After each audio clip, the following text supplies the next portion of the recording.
Good morning dear students. आप सब कैसे हैं? मैं उम्मीद करता हूं कि बहुत अच्छे होंगे और अपनी पढ़ाई बहुत अच्छे से आप लोग कर रहे होंगे।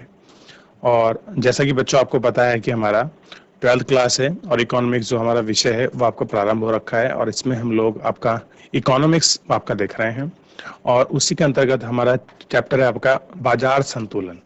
बाजार संतुलन के अंतर्गत बच्चों हम आपका ये देख रहे हैं पूर्ति और मांग दोनों में किस प्रकार आपके अगर आपका पूर्ति और मांग अगर दोनों आपके एक साथ बढ़ती हैं तो उनमें एक साथ वृद्धि होने के कारण जो हम लोग तीन स्थिति को वो आपका पढ़े हैं वो क्या स्थिति बनती है कि अगर मांग और पूर्ति एक साथ बढ़ रही हैं तो कौन कौन से तीन आपके डिफरेंसेस हमारे बीच आएंगे। अपने डिमांड और आपका सप्लाई में उनको हम लोग आपका देख रहे थे और आज हम लोग वाकई इसी के साथ देखेंगे अगर डिमांड और सप्लाई में अगर आपकी कमी आती है तो कौन से तीन इम्पैक्ट होते हैं उनको हमें भी आपका अपने लेक्चर के अंतर्गत आज देखना है।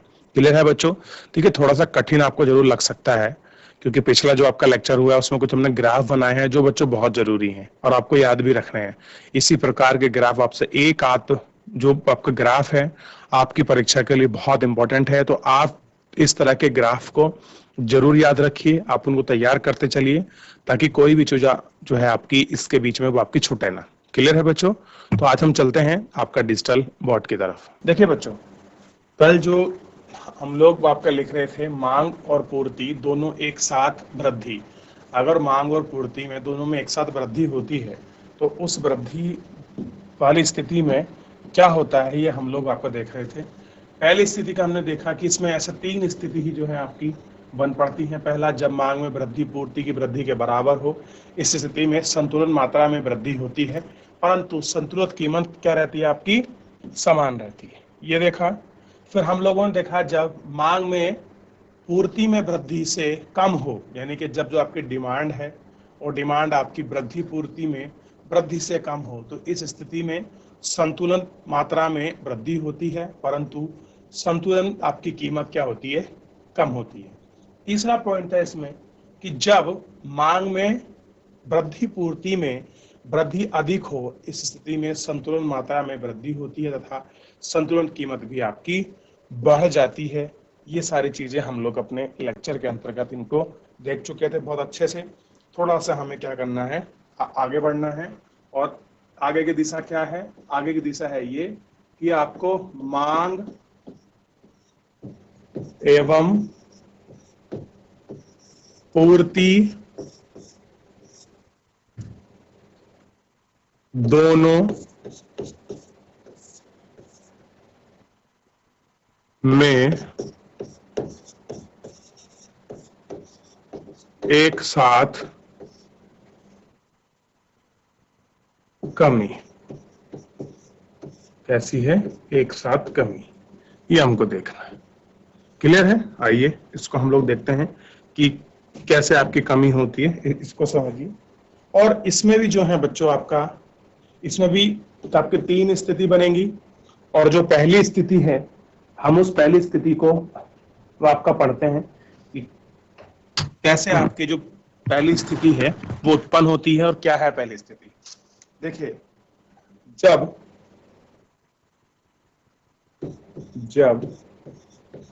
मांग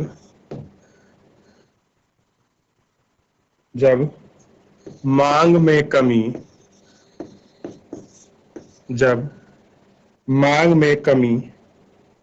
के बराबर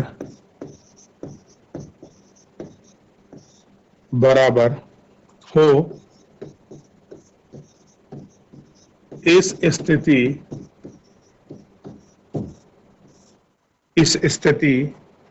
में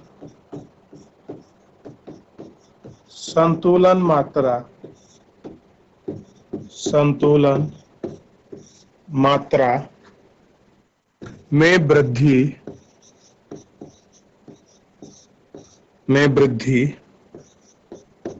होती है।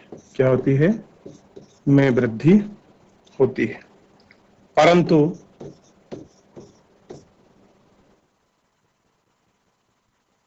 वृद्धि नहीं बच्चों, इस स्थिति में कमी होगी। जो संतुलित मात्रा है उस संतुलित मात्रा में क्या होती है बच्चों? आपका कमी होती है। ये थोड़ा ध्यान रखिए ये वृद्धि वाला क्वेश्चन मैंने कर दिया ऊपर।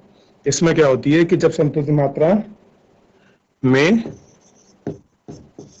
कमी होती है, क्या होती है आपकी, कमी होती है, परंतु संतुलन कीमत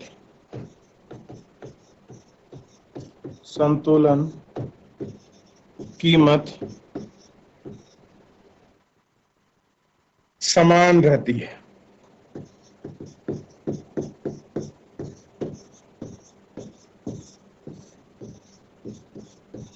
जो संतुलन कीमत है वो आपका समान रहती है। दूसरा पॉइंट देखिए, जब मांग में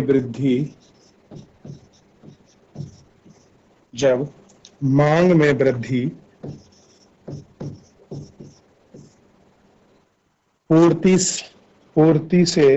पूर्ति में से कमी से कम तो इस स्थिति को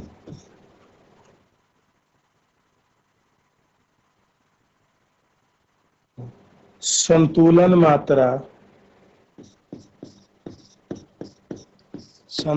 मात्रा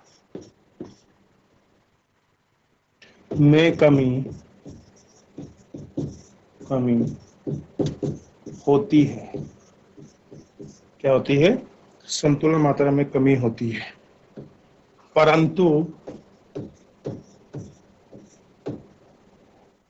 परंतु संतुलन बढ़ जाता है। क्या होता है? जो संतुलन है आपका बढ़ जाता है, ये आपको ध्यान रखना। और तीसरा देखिए, तीसरा क्या है, जब मांग में कमी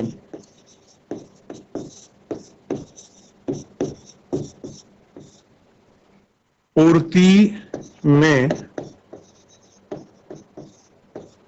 कमी से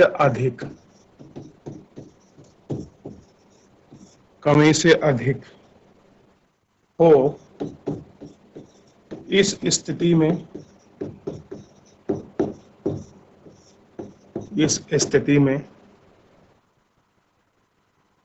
संतुलन मात्रा, क्या बच्चों, संतुलन मात्रा में कमी होती है,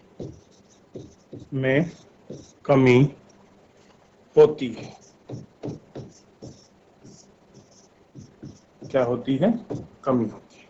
ये सारी चीजें आपको ध्यान रखनी है। जो आपके 3 पॉइंट है, जब मांग में कमी के बराबर हो, कैसा हो, कमी के आपके बराबर हो, इस स्थिति में संतुलन मात्रा में आपकी कमी होती है, परंतु संतुलन कीमत समान रहती है।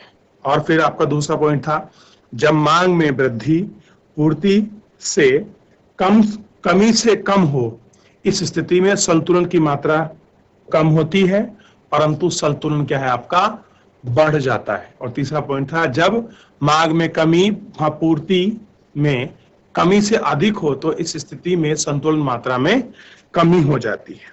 तो ये तीनों स्थिति हम लोगों ने पढ़ी, और ये तीनों स्थिति वो थी कि जब आपका क्या हो, मांग और पूर्ति दोनों में एक साथ आपका कमी आ रही हो, तब ये वाली कंडीशन जो है आपकी बनती हैं। ये तीनों कंडीशन, ये सारी कंडीशन आपको नोट डाउन करनी है और आपको ध्यान रखनी है। क्लियर है बच्चों? ये जो आपकी कमी बनती है, ठीक। इसी में जो है आगे चलता है, बड़ा इंपॉर्टेंट है, वो आपको समझना होता है। मांग व पूर्ति में विपरीत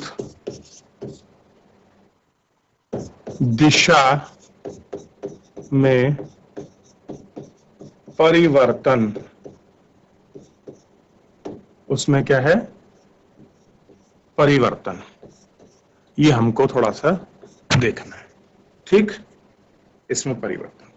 आइए इस सारे परिवर्तन को जो है हम लोग एक एक करके आप लोग बहुत अच्छे से देखेंगे और पॉइंट बना के लिखेंगे। और बहुत इंपॉर्टेंट है, ध्यान रखिएगा, आपका मांग और पूर्ति में विपरीत दिशा में परिवर्तन जब होता है उस स्थिति में आपके क्या कंडीशन बनती है, ये थोड़ा सा आप लोगों को ध्यान रखना। देखिए, जब मांग में वृद्धि तथा पूर्ति में कमी हो तो संतुलन कीमत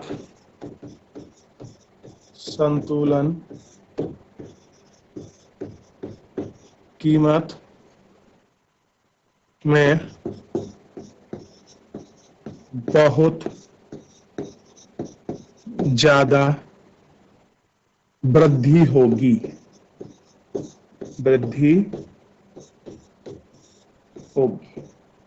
क्या होगा आपका? जब मांग में वृद्धि तथा पूर्ति में कमी हो तो संतुलन मात्रा में बहुत ज्यादा आपकी वृद्धि होगी।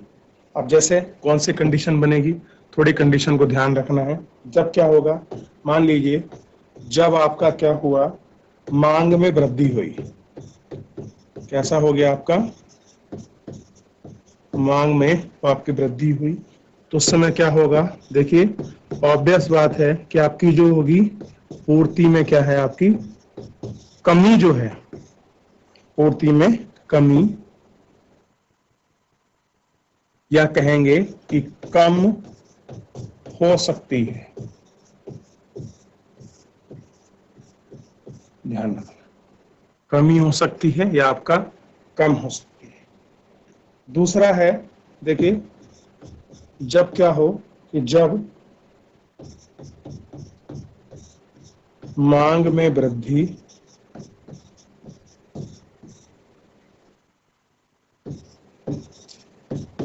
पूर्ति में कमी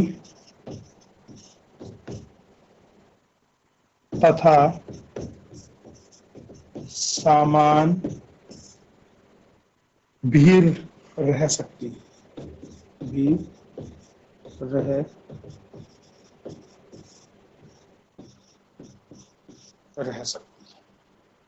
तो ऐसी स्थिति में क्या होगा, ध्यान रखना है, जब मांग में वृद्धि होगी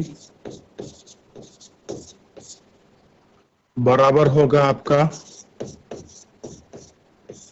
पूर्ति में कमी हो। कैसा हो, पूर्ति में कमी हो, इस स्थिति में। क्लियर है? दूसरा पॉइंट देखिए, जब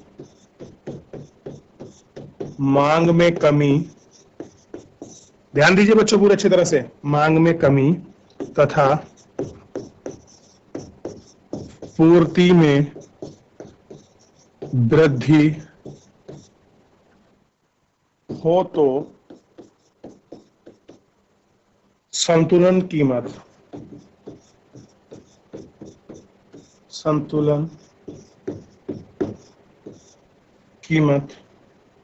में बहुत ज्यादा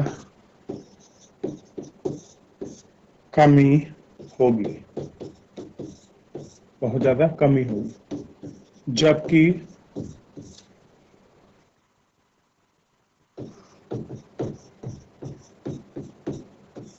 संतुलन मात्रा बढ़ सकती है, बढ़ जाएगी, मात्रा भी बढ़ भी सकती है। ऐसी स्थिति में क्या होगी, जो संतुलन मात्रा है वो आपका बढ़ सकती है। यानी कि सिंपल सा फंडा है, आप लोग याद रखिएगा। इसमें हो जाएगा कि जब जो आपकी पूर्ति में क्या होगी, पूर्ति में आपका वृद्धि हो जाए तो ऑब्वियस बात है कि मांग में क्या हो जाएगी, आपकी कमी हो जाएगी। ठीक है, क्या कम हो सकती है, कम हो सकती है। ठीक है, दूसरा पॉइंट ध्यान रखिए इसी में कि क्या हो कि जब पूर्ति में वृद्धि में आपकी वृद्धि हो और क्या हो, मांग में कमी। मांग में क्या हो बच्चों, मांग में कमी। अगर आपकी मांग में कमी है तो ऐसी स्थिति में क्या हो सकता है कि जो आपका स्थिति है वो आपका समान भी रह सकती है, समान भी रह सकती है। क्या रह सकती है, आपका समान भी रह सकती है। ठीक, और एक कंडीशन और बनती है इसमें, बड़ी इंपॉर्टेंट है कि जब क्या हो, आपकी जो पूर्ति है, पूर्ति में वृद्धि हो तो क्या होगा, आपका मांग में कमी हो। तो ये दोनों कंडीशन जो है आपकी बन सकती है। दोनों कंडीशन को ध्यान रखना है। क्लियर है बच्चों, ये इन दोनों कंडीशन को आप बहुत अच्छी तरह से, ये ऊपर की लाइन नहीं दिखाई रही, ऊपर है, इसको आप लोगों को क्या करना है, ध्यान रखना है। क्लियर है, ये पूरी जो कंडीशन है, विपरीत दिशा वाला जो नियम है, इस नियम को आप लोग याद रखेंगे, फिर कोई आपको दिक्कत नहीं आएगी। क्लियर है, इतना आपको समझ आया पूरा अच्छी तरह। अब देखिए, इसमें एक और चीज बहुत इंपॉर्टेंट है जो आपको ध्यान रखनी है बच्चों। क्योंकि इसमें जो आपका है, जो बाजार के विभिन्न विभिन्न रूपों में मांग वक्र, ये हमको देखना है। बाजार में विभिन्न रूपों में आपका मांग वक्र। ऐसी स्थिति की अगर मैं आपको बात करूं तो ऐसी स्थिति में दो चीज ध्यान रखना। सबसे पहले संतुलन कीमत याद रहनी चाहिए, और संतुलन कीमत के साथ आपका जो बाजार संतुलन है, ये हमें याद रहना चाहिए। इन दोनों को अगर हम लोग इनको वन बाय वन करके देखें, चलिए सबसे पहले हम लोग क्या करते हैं, इसको देखते हैं कि संतुलित बाजार कीमत, संतुलित कीमत क्या होगी, वह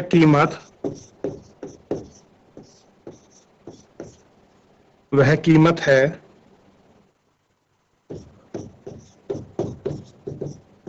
जिस पर बाजार मांग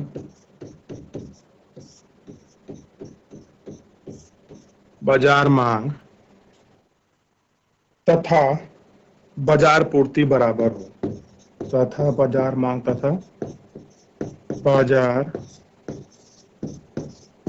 पूर्ति बराबर हो।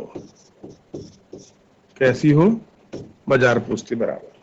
दूसरा देखना, बाजार संतुलन में, तो बाजार संतुलन में क्या होगा, देखिए, वह अवस्था, अवस्था मतलब होता है स्थिति, वह अवस्था है जिसमें बाजार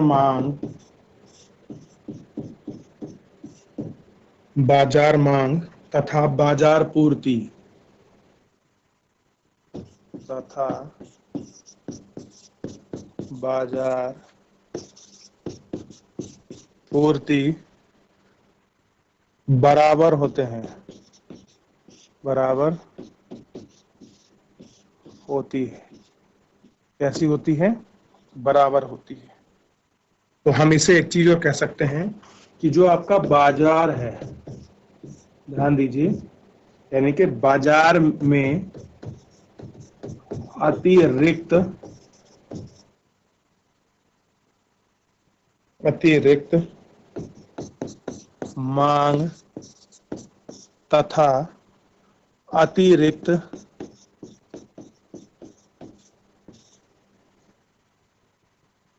अतिरिक्त पूर्ति का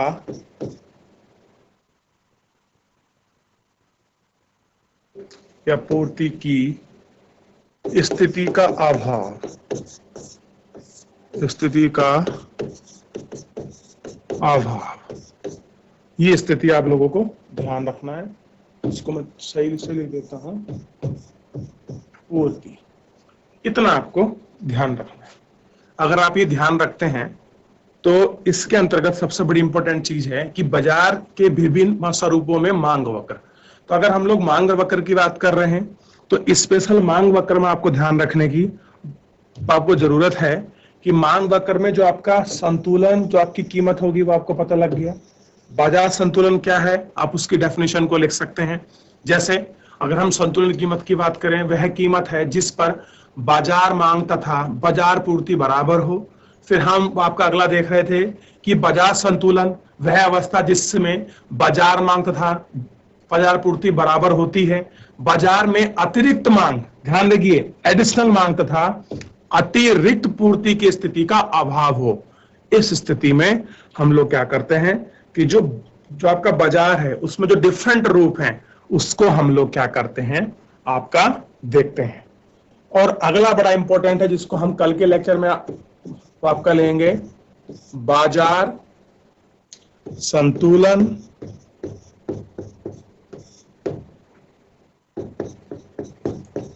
निर्बाध प्रवेश तथा बहिर्गमन, इसके विषय में जो है हम बच्चों आपका जो कल हम लोग पढ़ेंगे उस विषय में पढ़ेंगे। बस ध्यान रखना, फिर भी मैं इसका जो एक आपका ग्राफ है बड़ा इंपॉर्टेंट है, मैं वो आपको बनाकर क्या कर देता हूँ, आपको बता देता हूँ। ये आपको ध्यान रखना है। जैसे y एक्सिस, x एक्सिस, ये आपकी मात्रा हो गई, ये आपकी कीमत हो गई, ध्यान रखना है। और अगर यहाँ बात कर रहा हूं, अगर हम लोग देखें प्राइस की, इसको देखें प्राइस की, तो मिनिमम जो एवरेज कॉस्ट होगी उसकी स्थिति में, तो ये एंगल कुछ आपका इस प्रकार से जो है, जो आपका कोण है ये इस प्रकार डी एक्सिस पे निकलेगा, ये इस तरह से। और ये लाइन आपको पता है कि अगर इस तरह लाइन की जाती तो आपका डी होती है। और जो ये कीमत क्या है आपकी, न्यूनतम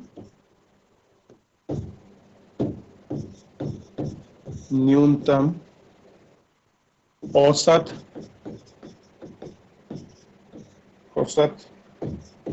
लागत।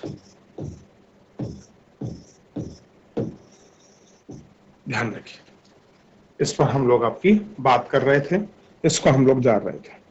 बस कल को हम लोग क्या करेंगे, इस चैप्टर को आपका बहुत अच्छे से आपका फिनिश कर लेंगे, क्योंकि हम लोग इस चैप्टर के अंतर्गत जितने भी आपकी इंपॉर्टेंस आपकी चीजें हैं, हम लोग अपने आसन को जो हमारा जो अपना क्वेश्चन जो आपका फॉर्मेट है उसके अनुसार ही क्या कर रहे हैं, हम लोग सारी चीजों को आपका रेडी कर रहे हैं, ताकि कुछ भी चीज हमसे आपकी छूटे ना। हम हर चीज को बहुत अच्छे से आपका कंप्लीट कर पाए, ऐसी हमारी कोशिश रह रही है। क्लियर है बच्चों? और देखिए, जितना भी मैं आपको लिखा रहा हूं, मैं आपका बुक की लैंग्वेज नहीं तैयार करा रहा हूं, बल्कि जो आपकी परीक्षा के लिए सबसे ज्यादा इंपॉर्टेंट है वो सेक्शन आपको लिखवा देता हूं और वो आपको बता देता हूं। क्लियर है बच्चों? जो मेरे को ग्राफ इंपॉर्टेंट लगते हैं मैं उन सारे ग्राफ को बनाकर आपको दिखा देता हूं, आप उनको याद रख सकते हैं, ताकि जब भी आप परीक्षा में इस प्रकार का आपको प्रश्न बने तो आपसे प्रश्न बिल्कुल भी गलत ना हो, मेरी ऐसी उम्मीद रहेगी और मेरी ऐसी कोशिश रहेगी।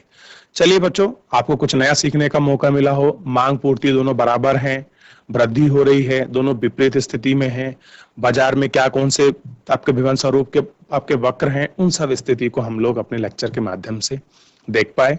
और मैं उम्मीद करूंगा कि मेरे प्यारे सभी बच्चे लेक्चर को रिवीजन करेंगे और मेरी कल कोशिश रहेगी कि हम लोग कल इस लेक्चर को आपका समाप्त कर लें, ताकि हम लोग नेक्स्ट चैप्टर को आपका ले सकें। चलिए आज के लिए इतना ही, मिलते हैं नेक्स्ट लेक्चर में। तब तक के लिए अपना ध्यान रखिए, स्वस्थ रहिए और आपका मुझसे जुड़ने के लिए बहुत बहुत धन्यवाद मेरे प्यारे बच्चे।